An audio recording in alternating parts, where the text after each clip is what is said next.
Thiago, Nicolas, tudo bem?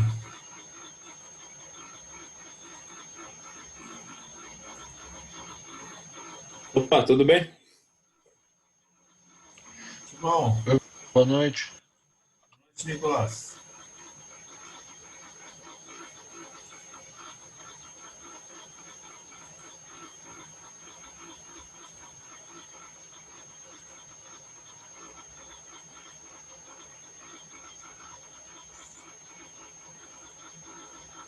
Já vamos começar.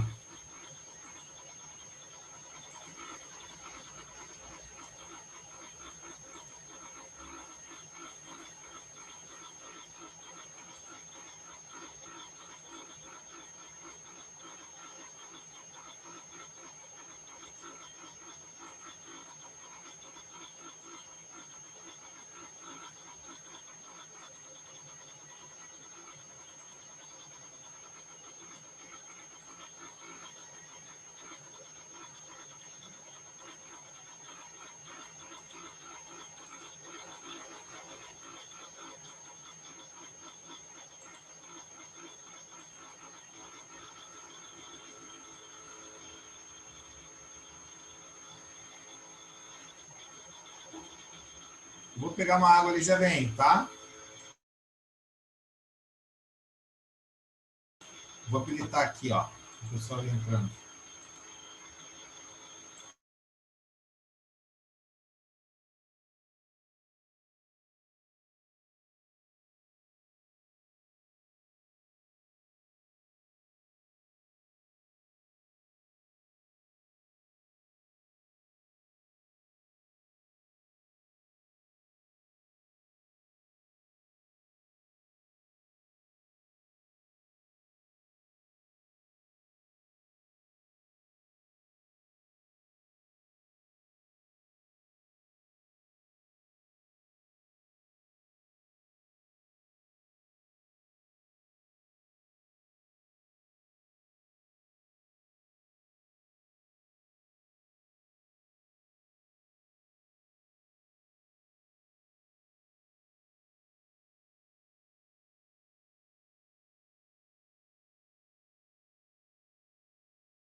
Porque a esteira quebrou.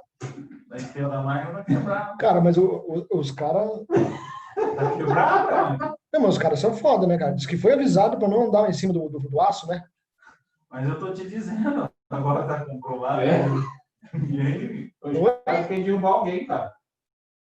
Só pode, o Kleber. Não tem outra coisa. Não tem. Ó, eu falei, lembra que eu passei da cordinha ali? Falei, lembra, você colocou a cordinha? Não, porque já estava aberta a cordinha para ficar fechado.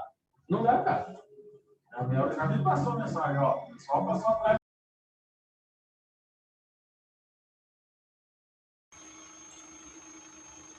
Sabe o que é? Não, sei. Não. Pessoal, voltei aí. Vamos começar a nossa aula? Tudo bem com vocês? Tiago, boa noite mais uma vez. Nicolas, Larissa e Kleber. Legal. Vamos ver se o pessoal vai entrando mais gente, né?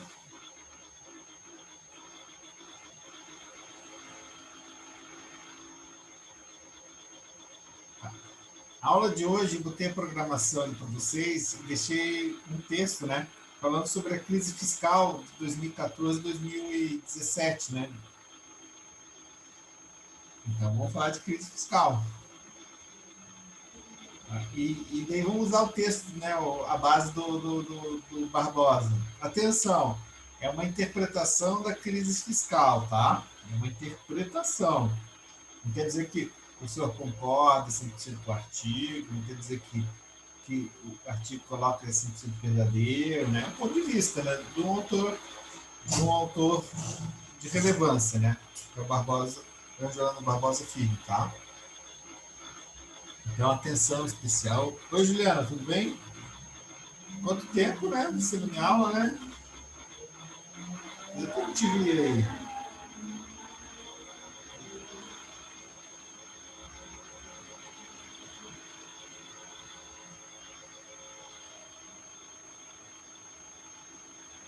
Então, está conectando ali.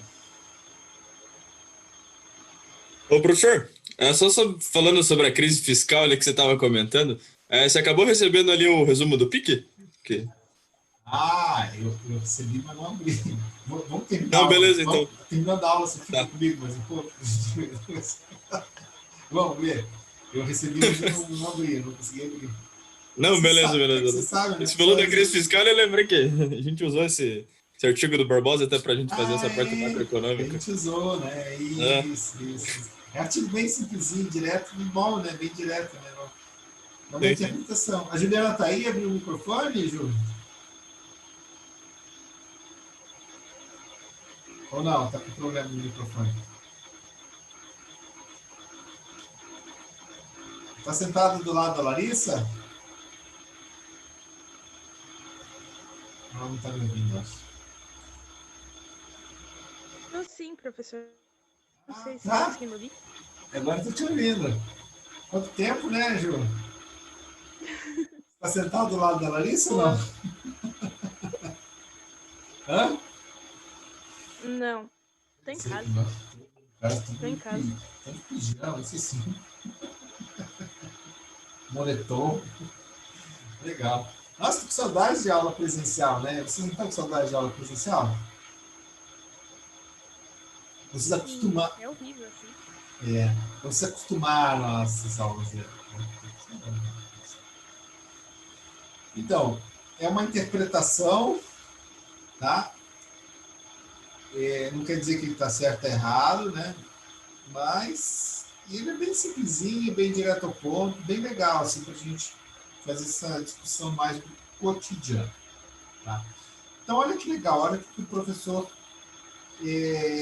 preparou aí para vocês. Tá? Eu vou compartilhar aqui a tela. Só, antes de compartilhar, só fazer umas coisas.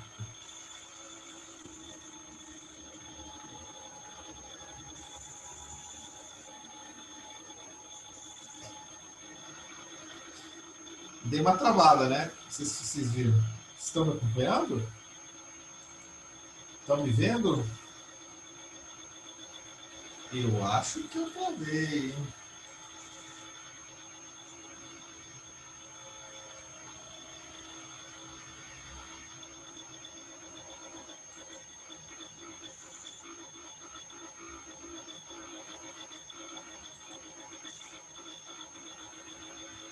Voltei. Que bom, Nicolas. Obrigado. Tá.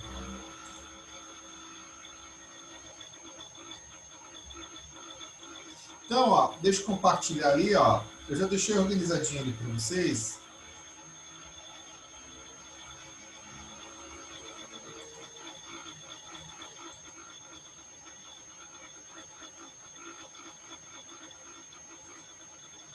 Olha que legal ali. Então, o que eu quero discutir com vocês é a crise econômica de 2014 a 2017. É um artigo, né, do Fernando Ana Barbosa Filho, tá? E que vai falar sobre a crise fiscal. Tá? Então, ele fala bastante dessa questão da crise fiscal, né, que é o ponto de finanças públicas, né, da nossa aula de hoje, tá? Ele fala de crise fiscal, ó. Crise fiscal. Ele trabalha muito, né, esse tópico. Tá?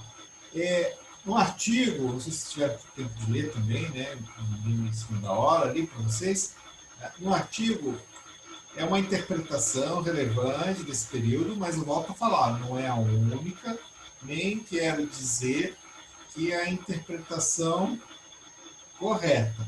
Tá? Eu só estou falando que é uma interpretação. Tá? Então, sejam bem-vindos agora, Lorena, o Marcos, que estou identificando ali, Thiago e a Vivi. Tá? Então, a gente vai falar sobre esse artigo. E olha que legal, vocês podem me acompanhando aqui, vamos ver página a página, as principais páginas. E quando você ver, a gente vai ter lido o artigo inteiro. E eu vou ter falado para vocês assim, os pontos centrais assim, desse artigo. Tá? Eu mesmo vou lendo ali e vocês vão acompanhando. Eu só faço uma pergunta bem breve ali. Então, ok. Então, eu consegui visualizar o quadro, que esse quadro é bem bom, né, da Microsoft, da digitalização. Não consegui visualizar bem? Então, né? Que bom. Você pode também acompanhar com esse texto aberto aí no teu PDF, tá? Mas eu vou fazer direto, que daí a gente vê. Então, deixa eu começar a ler um pouquinho o artigo. Eu separei já na minha cabeça os principais tópicos, tá? Para a gente avançar bem nessa discussão, e vocês vão abrindo o microfone e me chamando no momento que vocês quiserem, tá? Por favor. Tá? Então, ele fala o seguinte, tá? Só para a gente começar a fazer a leitura e focar no tema principal, que é essa crise recente da nossa economia.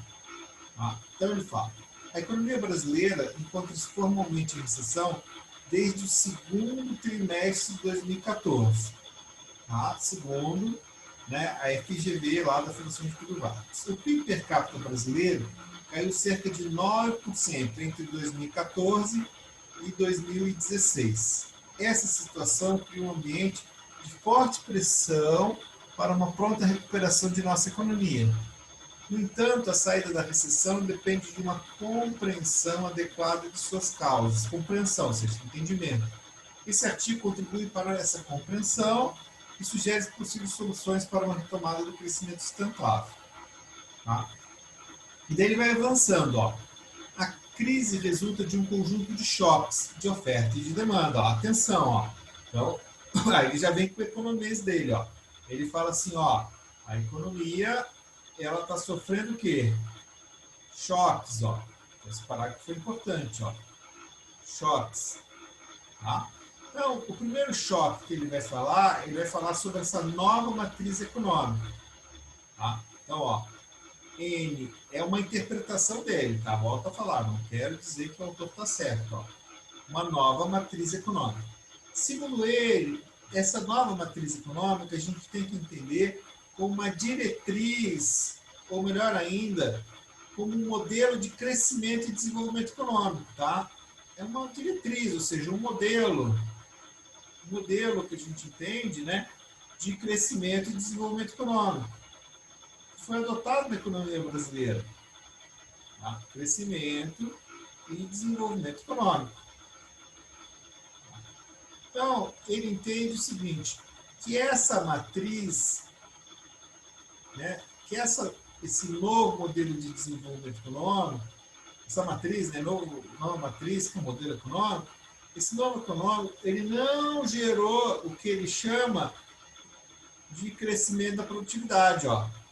Então, ó, ele fala o seguinte: reduziu a produtividade da economia brasileira. Opa, então ele teve um problema, ó. Ele reduziu a produtividade, ó.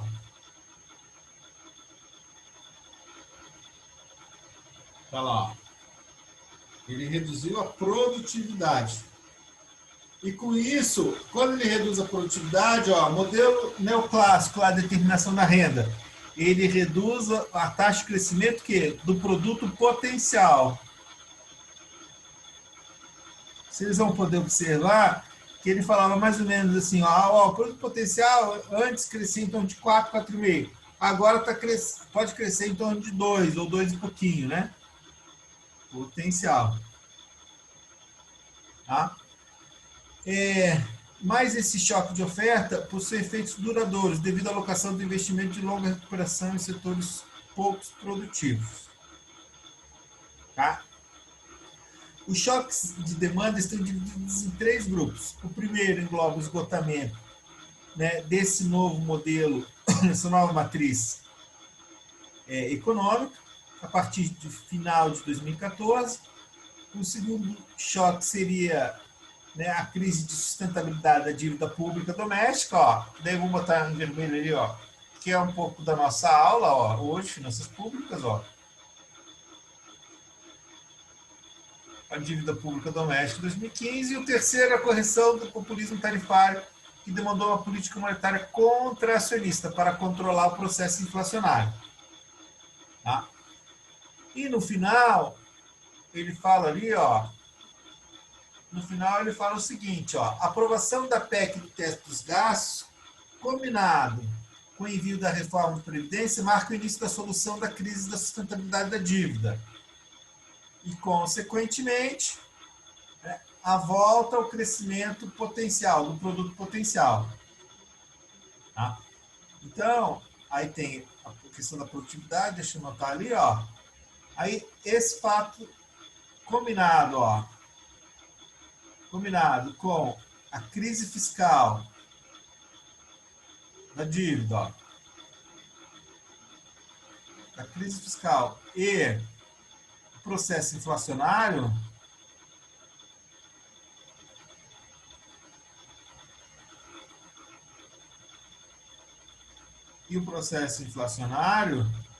eles, né, eles jogaram a economia nessa forte recessão, né?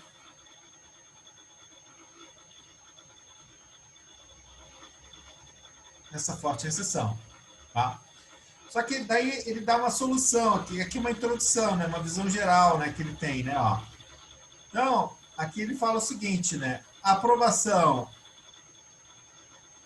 do teto da PEC, né, do teto dos gastos, essa que está sendo bastante debatida, ó, a PEC do teto dos gastos.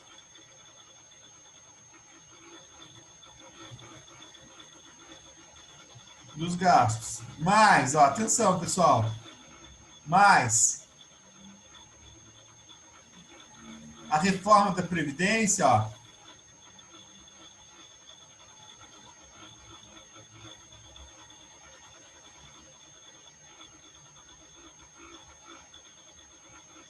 Vai possibilitar uma retomada, ó, claro, com redução do risco do país, da queda da inflação, vai possibilitar o início da recuperação, ó.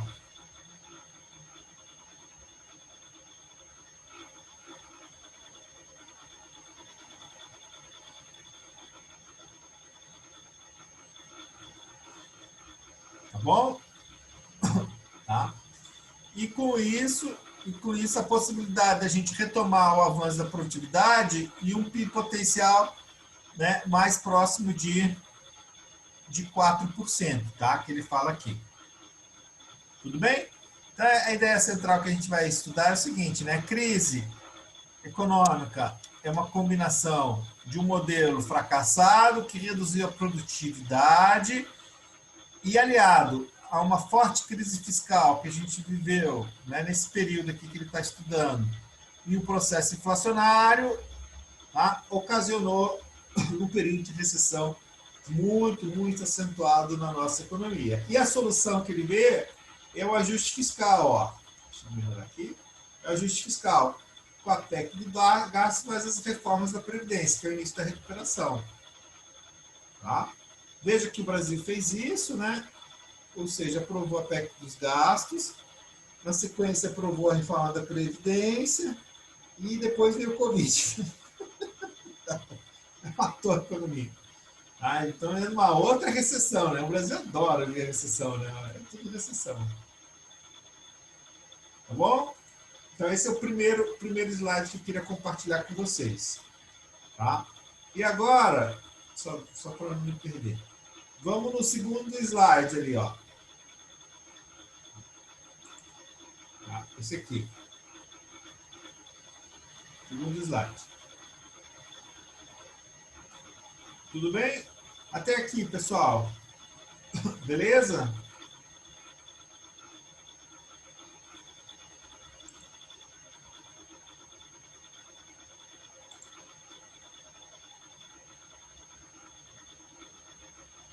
Me ajuda lá. Pessoal, estão acompanhando? Não está muito difícil não, né? A energia retirada tomada lá. Beleza. Beleza? Então tá. Ótimo. Então veja bem ali, ó. Aí determinantes da crise. Ele vai falando de determinantes da crise. A profundidade da atual recessão é o resultado de um conjunto de choques de oferta e demanda, que ele comentou na introdução, e os diversos choques de oferta e demanda que atingiram a economia brasileira foram ocasionados por erro de política econômica, tá? Principalmente políticas que foram adotadas na nova matriz econômica, que ele chama NME. Né? Nesse período de 2011 e 2012, o Brasil incorpora a chamada nova matriz econômica, políticas de forte intervenção governamental na economia, que combina política monetária com redução de juros e política fiscal com, né, forte foco no investimento público e elevação dos gastos. Tá? Então, o que ele fala? Primeiro da política monetária ali, ó. Tá? Aí, bem a setinha que eu vou reforçar em azul, ó. Tá? Aqui, ó, a partir de 2011, houve aquela porrada de queda da taxa de juros, ó. Então, né, no governo Dilma, né? Então, houve uma queda da taxa de juros, ó, queda forçada da taxa de juros, queda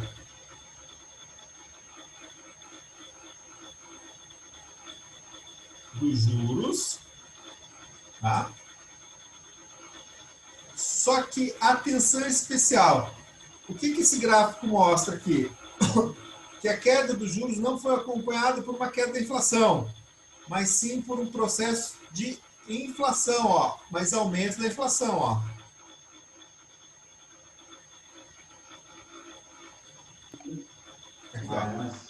A queda dos juros aí incentivou o consumo, né, professor? Sumiu o preço. E ela se preocupa, não. Isso mesmo. Muito forçado, né? Aumento da inflação, ó. Mas muito tranquilo também, né? Eu não fui. Só para fazer aquela voz. Então, aumento de inflação ali.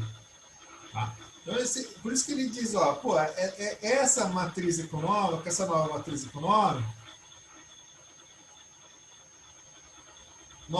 econômica, ela gerou um desequilíbrio macroeconômico, ó.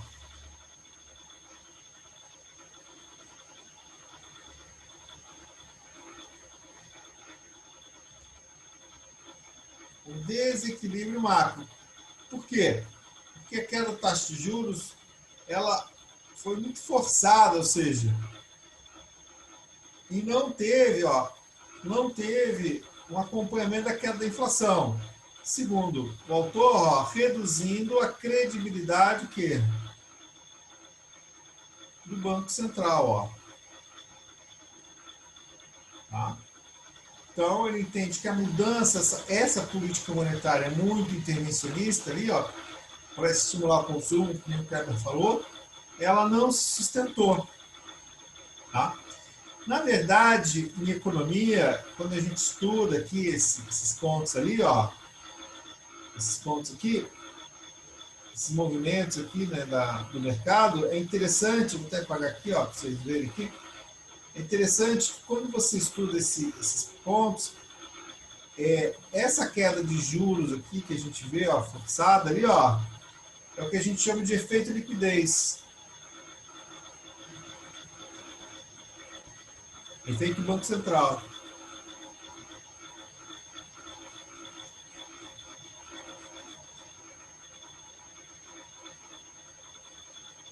Só que ela, como ela pressionou a inflação, ela aumentou as expectativas de inflação e fez com que os juros subissem de novo, gerando o que a gente chama, ó, vocês podem pesquisar na literatura, isso aqui é o efeito Fischer.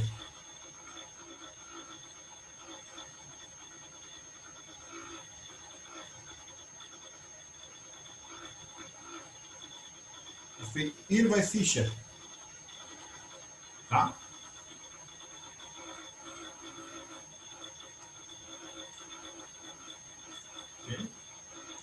Então, esse é o segundo slide nosso, tá?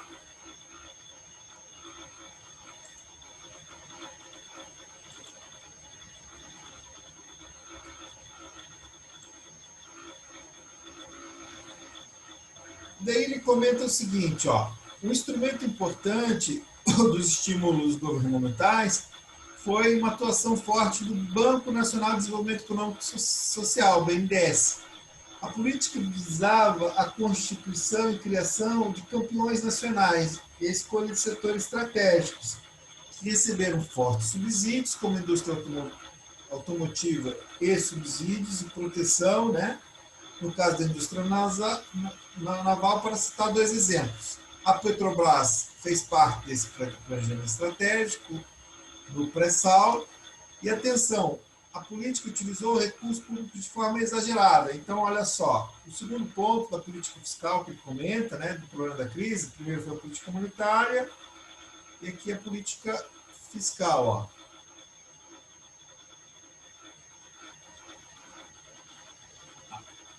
Segundo ele, o crescimento econômico, ou seja, o modelo econômico, ele estava baseado na expansão, ó, do investimento público, ó, e do investimento público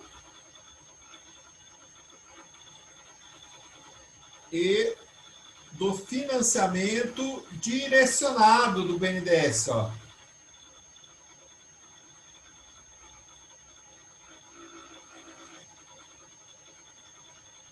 Vamos lá entregar para ele, né? A advertência. Fala, Kleber.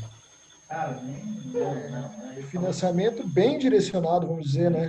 Para os amigos do rei aí, né? Você vai gostar desse artigo, assim mesmo.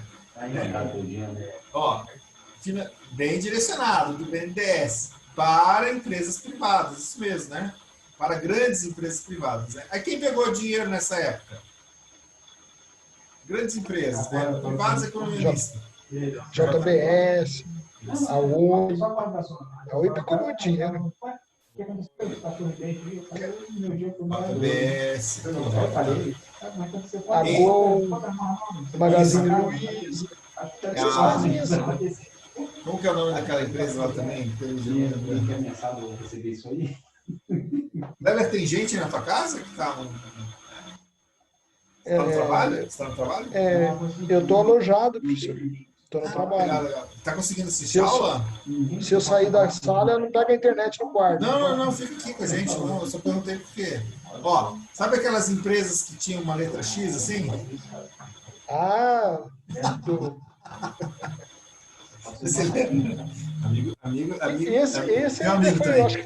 esse eu acho que foi o menor dos problemas ainda, hein? Vendedor de sonho, né? E para grandes empresas. A questão é que ele diz bem claro que essa política utilizou recursos públicos de forma exagerada e a elevação do taxa de investimento doméstico no período. No entanto, a elevação do investimento não veio acompanhada de crescimento econômico,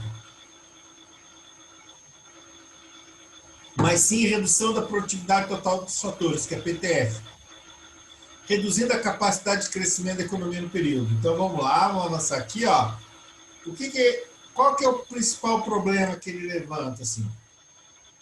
Ó, se você fizesse investimento na economia público e privado direcionado, né? Investimento total.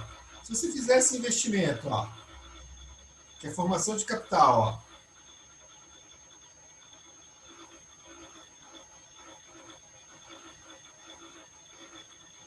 que é a formação bruta de capital fixo. Se você fizesse investimento e, ao mesmo tempo,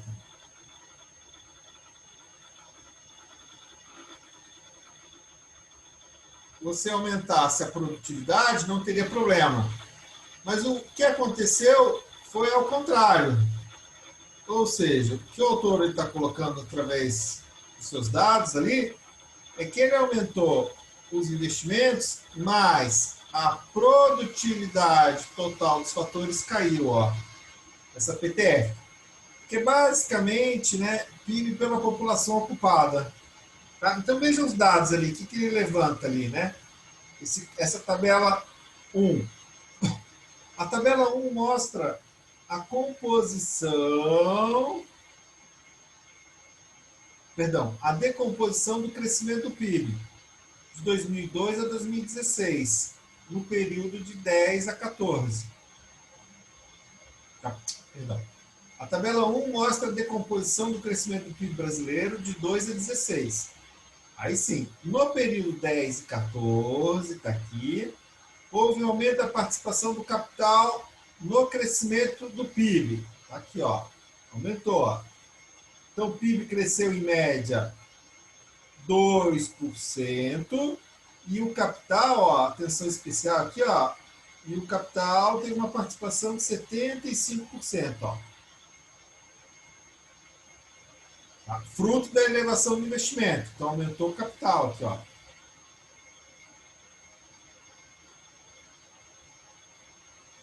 Aumentou o capital. No entanto, houve imediata diminuição da PTF, o que reduziu o produto quê? Da economia brasileira. Tá? Então, olha só. Nesse período seguinte aqui, se a gente observar, ó, nesse período seguinte, tá? Aqui eu estou falando de queda. Quem contribuiu para a queda? PTF. Opa, então a PTF contribuiu para a queda de 50% desse PIB aqui, ó, que foi negativo. Cuidado, aqui se interpretar correto. Ah, então aumentou o capital e diminuiu a produtividade, pessoal.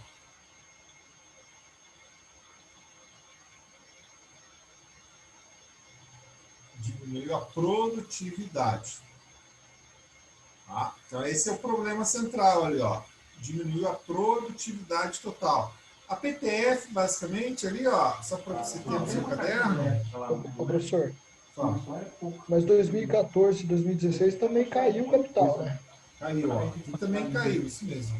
Caiu o capital, né? Imediato, né? Aqui, né, você está falando, né? 14 e 16, né? Esse aí. Isso. Em relação Onde caiu o PIB, caiu o PTF e o capital também caiu, né? Ah, desculpa, o PTF subiu, né? Não, aqui o PTF participava mais, aqui o PTF participava menos. Ele diminuiu a participação imediata, né? Como ele falou, né? E depois caiu, aqui caiu, né? Aqui caiu. Não, o período de baixo. Tô falando. Esse aqui? 2014 e 2016. Isso, caiu. Caiu Caiu. 1,9. É muito. Despecou, né? É muito. E aqui a população ocupada. O quê? Questão do extintor da máquina, a máquina, se vai lá no. Deixa aquele. percebam que o problema, né, voltando aqui um pouquinho para a gente visualizar ali, ó, o problema é que nós tivemos um modelo que buscava, né, sem sombra de dúvidas, uma participação maior do Estado da economia, seja com intervenções diretas na política monetária como na política fiscal, buscando um crescimento econômico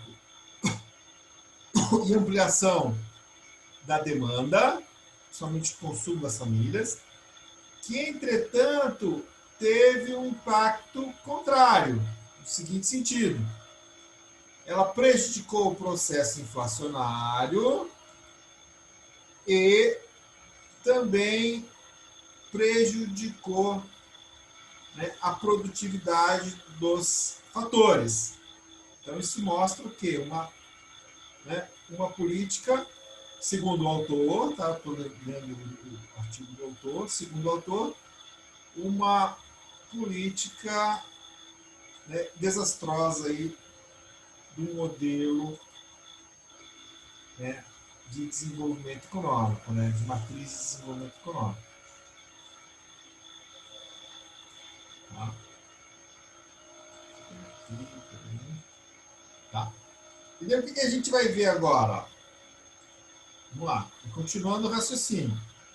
É bom que depois a gente pode voltar e finalizar uma construção assim de etapas assim desse nosso raciocínio, né, econômico. Então, deixa eu compartilhar a tela de novo com vocês. Tá?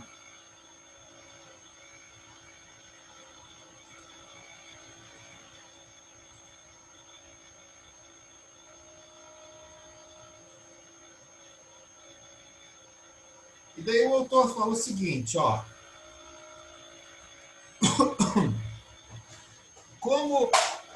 Só um pouquinho. Como a economia ela começou a operar com mais inflação, né, e mais endividamento público, tá, ela começou a apresentar, né, um problema sério, que era o desequilíbrio fiscal. Então, esse quadro aqui é importante para a gente ver, ó,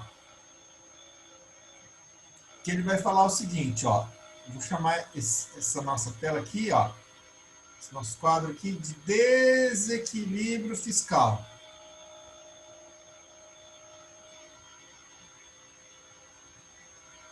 Equilíbrio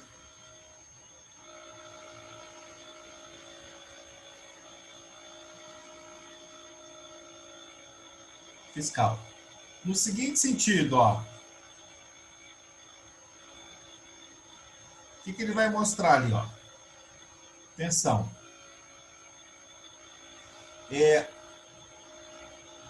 A recessão econômica, ou seja, o modelo econômico, modelo macroeconômico lá, ó,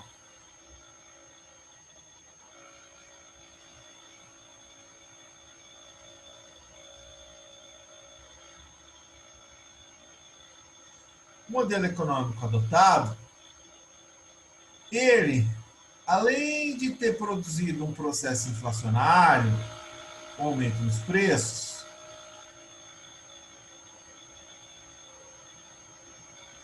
esse modelo econômico, ele procurou uma maior participação do Estado com investimento público, gerando um maior gasto do setor público, ó.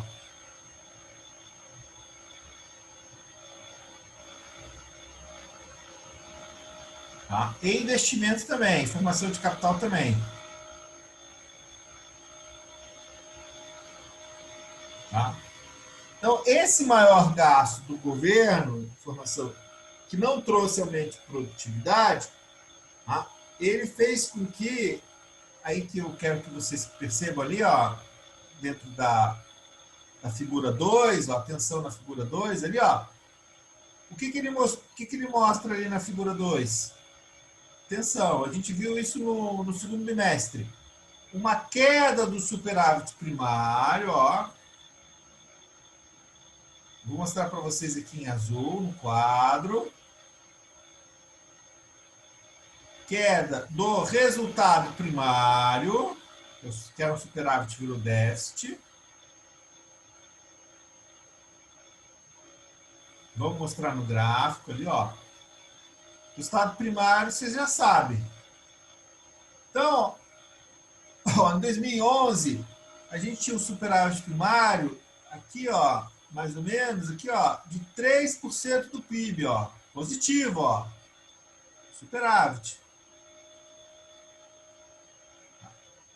As coisas foram se deteriorando tanto que em 2016, que é o auge da crise ali, ó, a gente ficou com superávit primário de menos 3% do PIB, ó. Menos 3. Um déficit primário. Então você sai de um superávit primário de 3 para um déficit primário de menos 3, menos 2. E a gente sabe que quando tem, vou usar outra cor ali, que quando tem queda no superávit primário, com recessão econômica, né, modelo econômico, vou colocar aqui, ó, gerou essa recessão, ó. Com recessão econômica, então ela é fatal. Por quê? Porque aumenta a razão dívida PIB. Então, ó, aumento na razão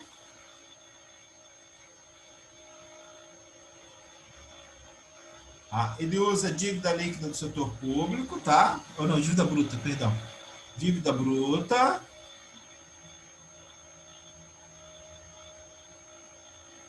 do governo, né? Sobre PIB. Que é esse gráfico aqui, ó.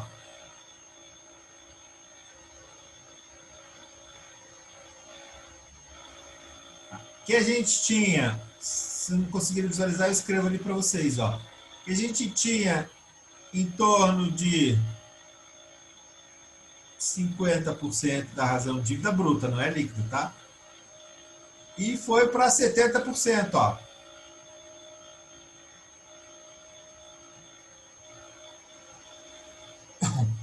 O aumento na razão dívida bruta sobre PIB é o que ele chama de risco fiscal, ó. Isso aqui é o risco fiscal.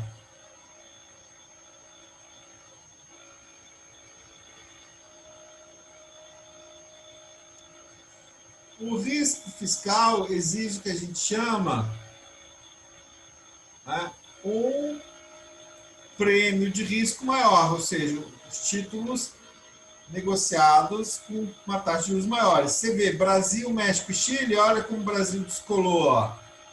O risco fiscal aumentou o risco país.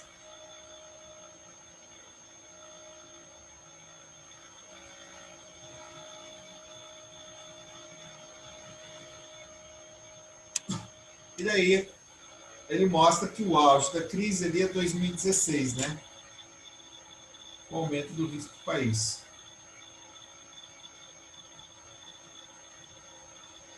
E instabilidade na razão que dívida sobre PIB.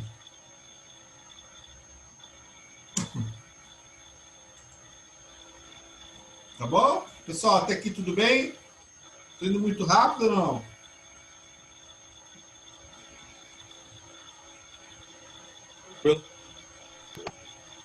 Tranquilo, professor. É legalzinho esse quadrinho, né? Que daí a gente vai combinando os dois, né? Ó. E lendo juntos, tá?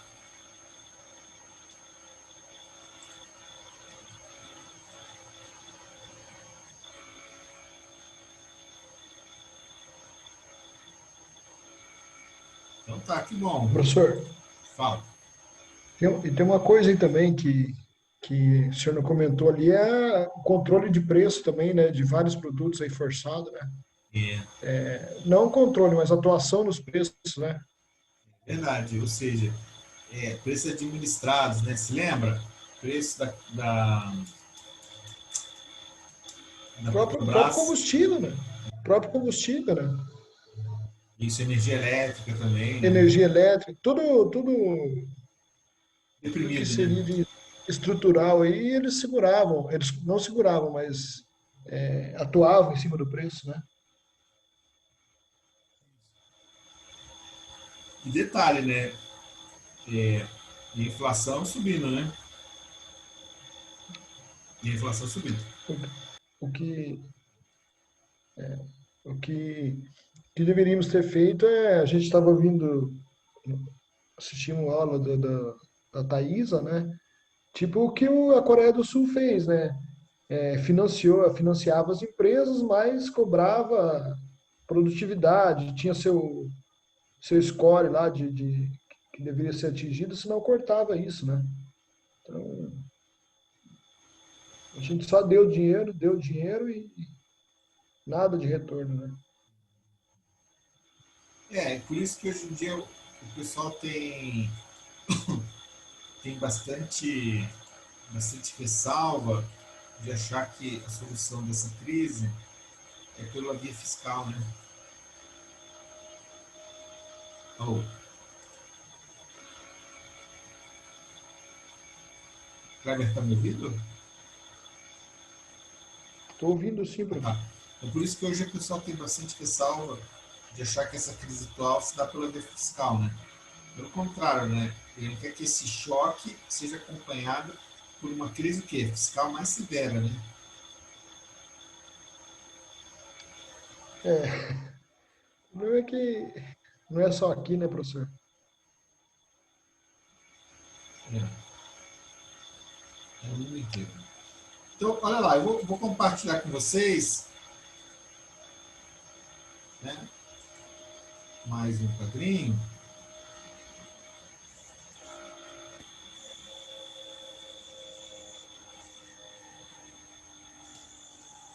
Peraí.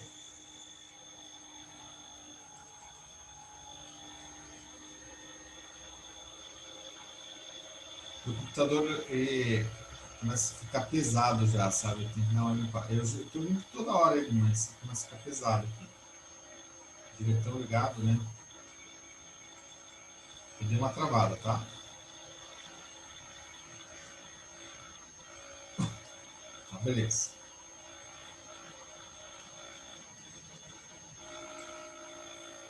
Vocês voltaram aqui? Estão comigo?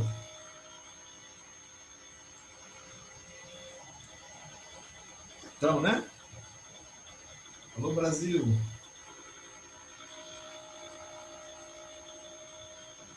Então ele vai falar o seguinte. Bom, o impacto desse conjunto de políticas pode ser observado no comportamento do PIB brasileiro e seus componentes de demanda. Então, ele vai usar, né, aquela fórmula da demanda agregada, o PIB pela lógica da demanda agregada. PIB é igual ao consumo das famílias mais gasto do governo, o consumo do governo, G, mais investimento, que é a formação do produto de capital fixo mais variação de estoque, mais exportações de bens e serviços, menos M. Tá? Ele está usando essa fórmula ali, essa identidade, na verdade. Então ele começa lá 2011, né? Ele fala dessa nova matriz, e ele falou, 2011, 2012, 2013, o PIB cresceu bem. Atenção especial que eu queria destacar ali, 2011. O investimento, pessoal, é muito grande, tá? O investimento nesse período cresceu a taxa de 6,8%.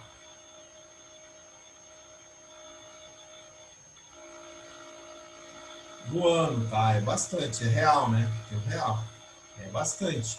Então, houve formação de capital. Tá? 2012, nem tanto, não cresceu tanto. O PIB também cresceu 2%. Mas eu vou destacar também 2013, que foi o último ano da matriz, né? Depois começou a entrar a recessão. Também o investimento cresceu 5,8, ó. Bastante também. Só que detalhe, paralelamente, volta a falar, né?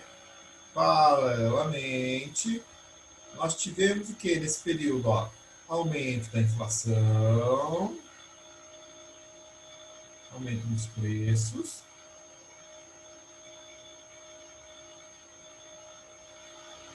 e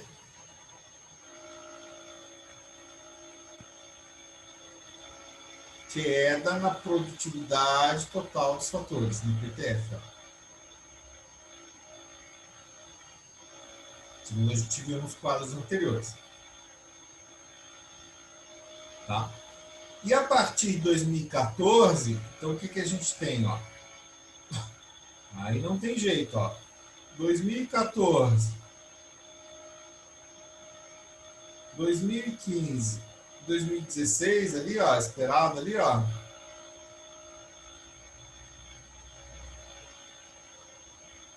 Pessoal, a gente tem o quê? Recessão.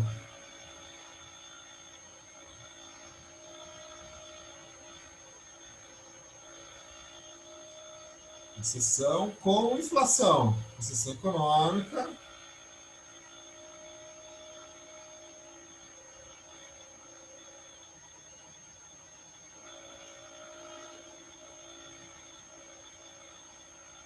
Com inflação, tá? Espera aí que falei aqui um negócio ali.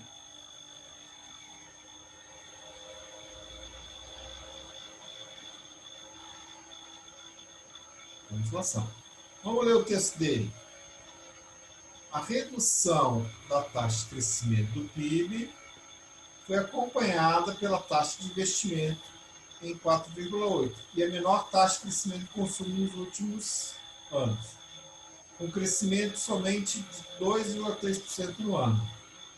No entanto, somente após a disparada do risco do país em 2015 se observa uma forte contração do consumo e investimento na nossa economia.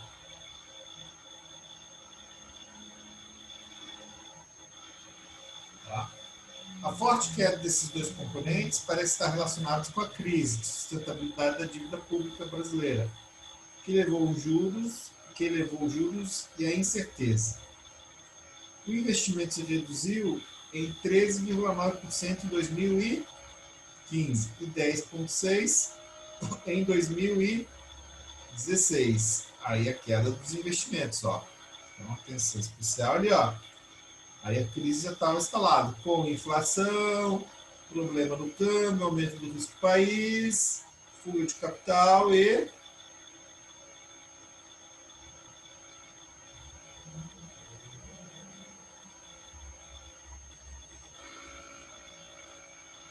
tá lá, ó, e redução dos investimentos. Tá? Então o investimento reduziu e o consumo também. Isso aqui é muito difícil, ó. Queria chamar a atenção de vocês, ó. É muito difícil você ver taxas negativas do consumo das famílias, tá? Sempre quando você vê uma taxa negativa de consumo de família, pode ter certeza que o PIB vai cair. Por quê? Só para vocês terem uma noção, ó. 63% do PIB é consumo das famílias, ó. Em torno de 20% do PIB é gasto do governo. O investimento flutua entre 15% a 20%, tá? Então, 63% é consumo das famílias, né? Se o consumo das famílias vem negativo, pessoal, não tem jeito. Tá? Não tem jeito. Vem recessão. Ok? Então, percebam ali que a gente entra num processo recessivo forte, tá? E segundo, aí a gente vai ver a questão dele, a única forma de combater esse processo recessivo e de colocar o Brasil numa retomada do crescimento econômico é fazendo ajuste fiscal, tá?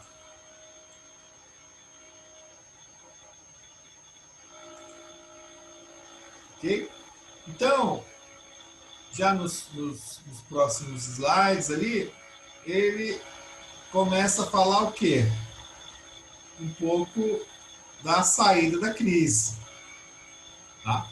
Então, vamos colocar ali para vocês ali, para a gente discutir ali a conclusão dele. E daí já começa a falar um pouco o quê? Da saída da crise econômica.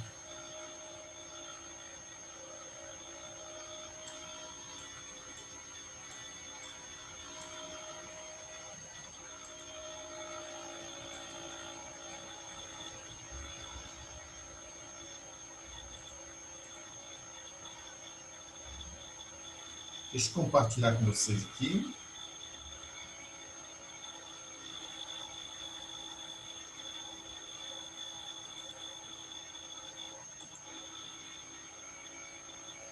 Então tá ali, ó.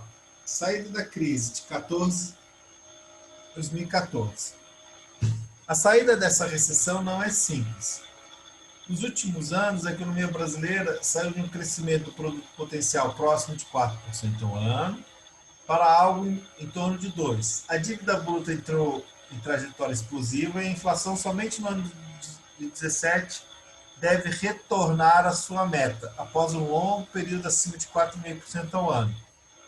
A observação dos componentes da demanda do PIB mostra que o consumo e o investimento vem se reduzindo desde 2014. Isso indica que a redução do PIB brasileiro foi fruto de uma redução dos componentes de demanda privadas e não da redução do gasto do governo. Tá? Solução da crise. Então, né, ele fala do processo da crise que a gente já destacou. E o que eu queria destacar é o seguinte, ó, solução da crise fiscal. Então, ele entende que você não tem como sair dessa crise econômica sem buscar uma questão fiscal, né? Ó, um ajuste fiscal. Ó.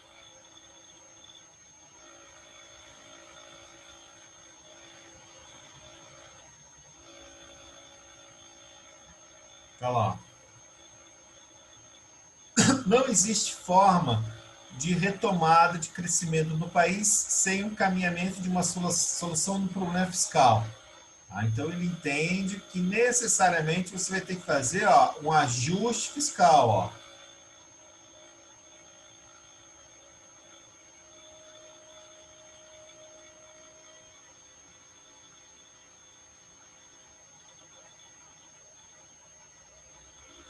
Então, vamos lá.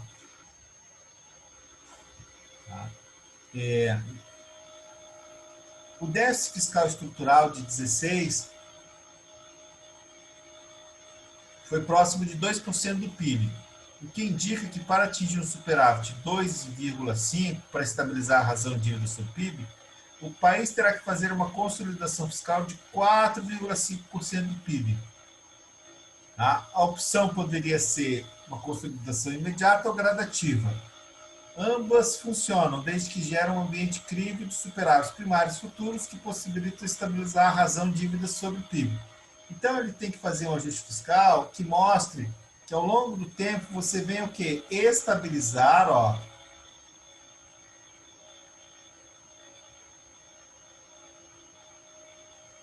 Estabilizar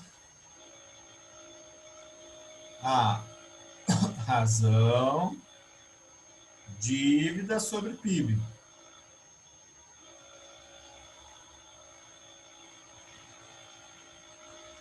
Olha lá. Bom, e com isso, você tem que ter metas críveis, né? Metas bem definidas, metas de superávit primário, ó.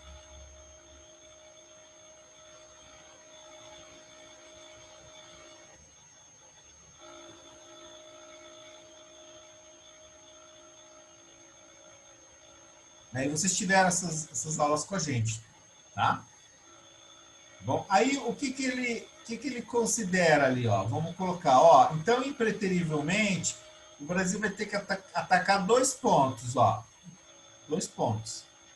Ó, primeiro, a criação do teto de gastos públicos, ó, que é a PEC, né? Vamos colocar a PEC dos gastos, que ela é mais conhecida. Tá? Então, ó, a PEC do teto dos gastos, que é um projeto de emenda constitucional. A PEC do teto dos gastos públicos.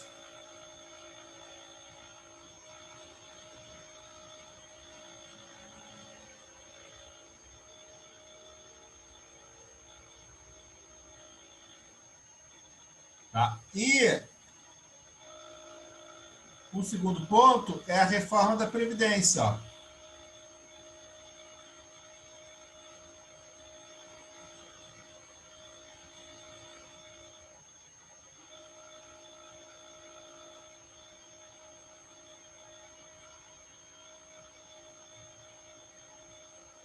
Tá?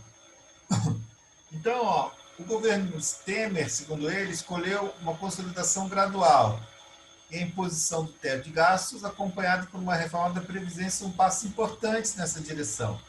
A criação do teto do gasto público sinalizou uma política de geração de superávites primários no futuro, para estabilizar a dívida doméstica e reduzir o risco do país. Figura 3. A reforma da Previdência seria uma sinalização do que o teto será respeitado e que os problemas importantes de longo prazo estão sendo enfrentados. Vale ressaltar que a situação fiscal ainda é frágil no país e que a PEC do teto sinaliza uma geração de superávites primários somente no início da próxima década. Algumas consolidações fiscais imediatas que assegurem um processo de sustentabilidade da dívida seria de forma a garantir um ambiente doméstico mais estável. Então ele argumenta o seguinte: a PEC do teto e a proposta da reforma da Previdência ajudaram a reduzir o risco do país e, com isso, a taxa de juros neutra da economia brasileira. A atual flexibilização da política monetária, combinada à redução dos juros reais de longo prazo, fornece mais espaço para a redução dos juros do Banco Central, iniciando uma recuperação cíclica com base na capacidade ociosa de nossa economia. No entanto, essa recuperação será um voo de galinha caso o país não eleve a taxa de crescimento do seu produto potencial. Uma vez terminada a capacidade ociosa, a economia brasileira estará amarrada ao seu baixo crescimento do produto potencial, hoje na faixa de torno de 1,5% a 2% do PIB. Tá? Pouco superior ao crescimento populacional. Tá? Então, né, ele coloca lá a PEC tanto dos gastos, a reforma da Previdência, são questões cíclicas, né, de curto prazo, e eu colocaria o ponto 3, né, a retomada, o avanço da produtividade. Vou colocar aqui, avanço na PTF, produtividade total dos fatores, que é o PIB potencial, né? Que é o PIB potencial.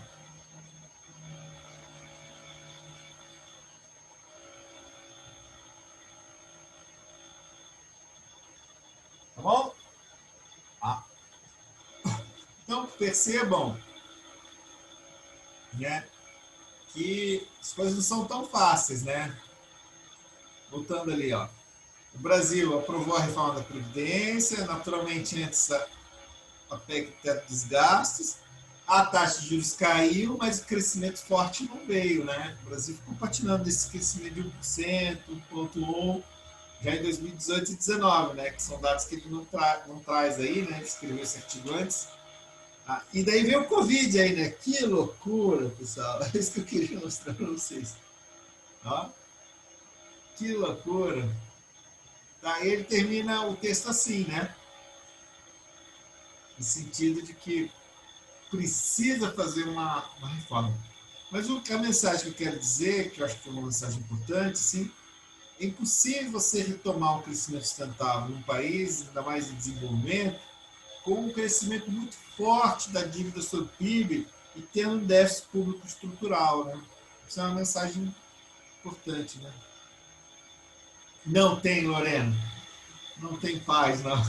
Sempre. Porque os países que estão enfrentando Covid agora, desenvolvidos, né? Até o caso dos Estados Unidos, da China, vieram do ciclo de crescimento muito forte, né? E a gente é estagnado, né? É isso aí. Beleza, pessoal. Esse é o artigo, né? Espero que vocês tenham gostado, né?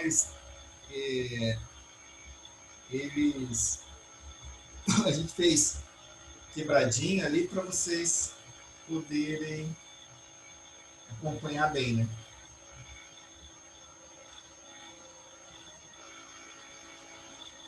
Acharam muito difícil a leitura do texto? Não, né? Bem tranquilo, né?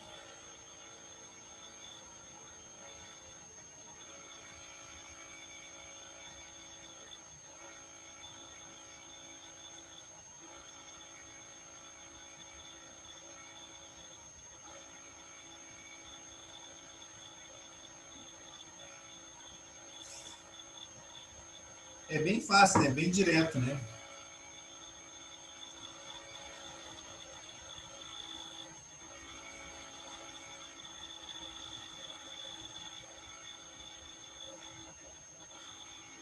Achou muito simples, Juliana? Sem economia do lucro dos astros, tá bom. A gente vai na economia. Juliana, esse T1 é bom ou é ruim? Um de fácil ou difícil?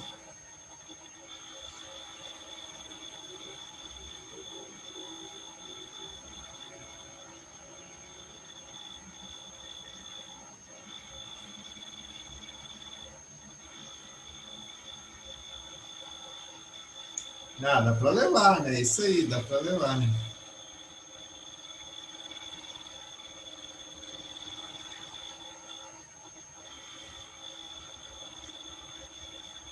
Legal. Então tá, pessoal. Ficou aí nas próximas aulas. Só ver uma coisa do calendário com vocês. Do Enesul, a gente vai. Como é à tarde e a gente não pode fazer atividade complementar fora da sala de aula, do horário da aula, nós vamos pegar o vídeo gravado do Enesul e vamos passar no dia 10 e 11. Tá? Então, no dia 10 a gente faz o nosso evento do Enesul. Tá bom? Com ele gravado, tá bom? Ok? Isso, Kleber. Investimento produtivo em economia é formação bruta de capital fixo, mais variação de estoque, né? Mas é basicamente FBCF, né? O FBKF, né? Formação bruta de capital fixo, é isso mesmo.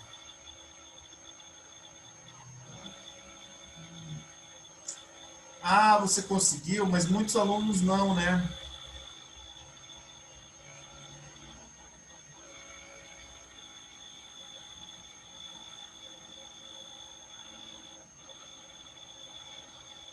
Como assim, Kleber? Abre o áudio para eu responder a tua questão.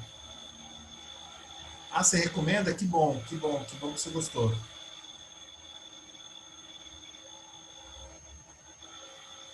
Os eventos do Corecon são muito bons. Kleber, me ajuda lá. Qual que é a tua dúvida? Pode abrir o som, por favor.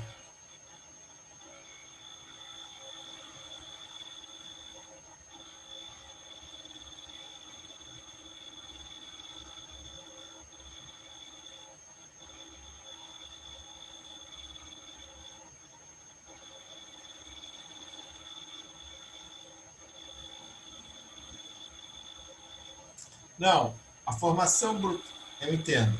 Atenção, formação bruta de capital fixo é investimento público e privado em compra de novas máquinas, equipamentos, edificações, construções de edifícios e também infraestrutura, tá? Então, se o governo gasta com infraestrutura, é investimento governamental. Entra na formação bruta de capital fixo.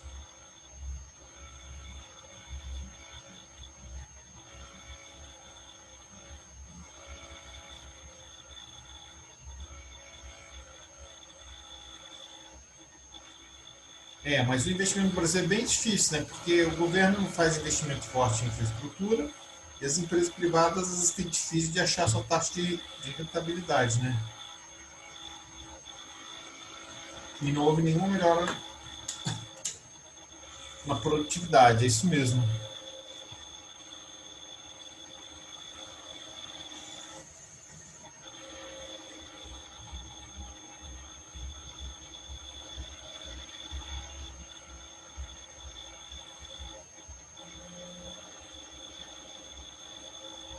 Isso mesmo. Melhorar a produtividade, reduzir o custo, é isso aí, perfeito. Aí eficiência, né? Traz eficiência.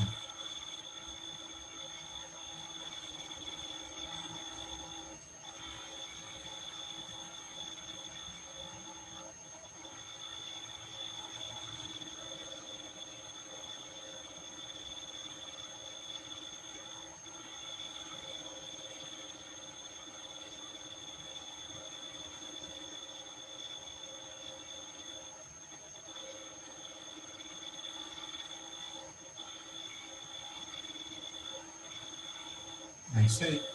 Pessoal, então, né, esse artigo foi o primeiro que a gente fez. Nas próximas aulas, vamos trazer debates aí da economia brasileira. Vamos ver se a gente fala um pouco desse debate do teto dos gastos, né? Tá? A situação atual da nossa economia, tá? E com isso a gente traz um debate mais atual, assim, ou do passado recente, que nem foi agora. Eu também acho que isso é atual, né, na minha opinião. Tá? E para a gente discutir o que a gente está aprendendo, né, na prática mesmo. Tá bom? Então, na próxima aula, eu trago outro tema para a gente debater, tá? Outros artigos. Eu vou ver se eu consigo postar no final de semana, tá? É porque eu tinha na minha cabeça que ia ser o Unisul, aí da última hora não foi, aí eu já tinha isso programado, você pode ver. Aí eu postei no momento que eu soube que o Unisul não ia ser mais à noite, né? Ia ser à tarde e tal. E a gente ia mudar a programação. Tá bom? Pessoal, obrigado pela presença de vocês. Tá? O vídeo está gravado, vou deixar disponível lá. Tá bom? E termino a aula por aqui. Se vocês não tiverem mais nenhuma dúvida. Boa noite. Tiago, você fica aí um pouquinho, né?